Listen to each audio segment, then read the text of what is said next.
என்னாயிட்டான், எந்த அளவுக்கு தேவனோடு அன்பா இருந்தானோ என்ன ஆயிட்டு பாருங்களேன். அதுதான் கவனம். எந்த ஒரு காரியத்தையும் செய்கிறதே ரொம்ப கவனமாக இருக்கணும். ஆராதனையாக இருக்கட்டும், ஆவிக்குரிய ஜீவிதம், நீங்கள் நாளுக்கு நாள் என்ன செய்யணும், விருத்தி அடையணும். அதே நிலையில இருந்தீங்க நீங்க உயர்த்தப்பட முடியாது. உங்க ஜெபம் அப்படியே இருந்தா நீங்க உயர மாட்டீங்க. புரியுதா? அதே ஜெபத்தை டெய்லி ஒரே ஜெபத்தை என்ன செய்யணும், வித்தியாசமா என்ன செய்ய வேண்டும், செயல்பட வேண்டும். ஆமா, இன்னைக்கு ஜெபிச்ச மாதிரி நாளைக்கு போயிட்டு அப்ப அது என்னது, அது ஒரு என்னது, ஒரு ஓடரா நீங்க செஞ்சுக்கிட்டே இருக்கீங்க. அது தேவ சமூகத்தில் அது எட்டாது. புரியுதா? உங்கள் ஜெபம் கேட்கப்படுவதா உங்களுடைய வாழ்க்கையில் ஒரு மாற்றம் வர வேண்டும்.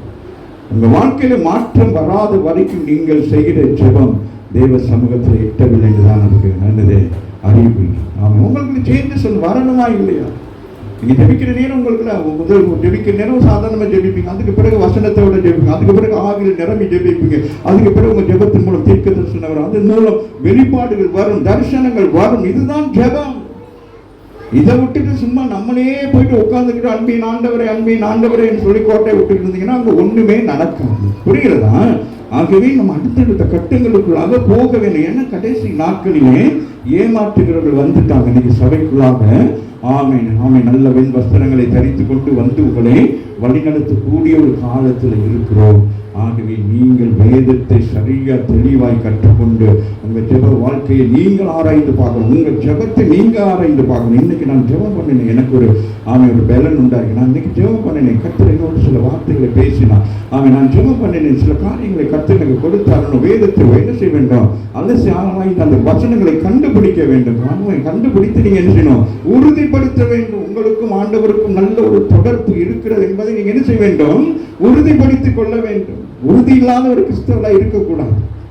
ஆமே, நிக்கிறோம் என்று சொல்லி விழுந்து விடக்கூடாது.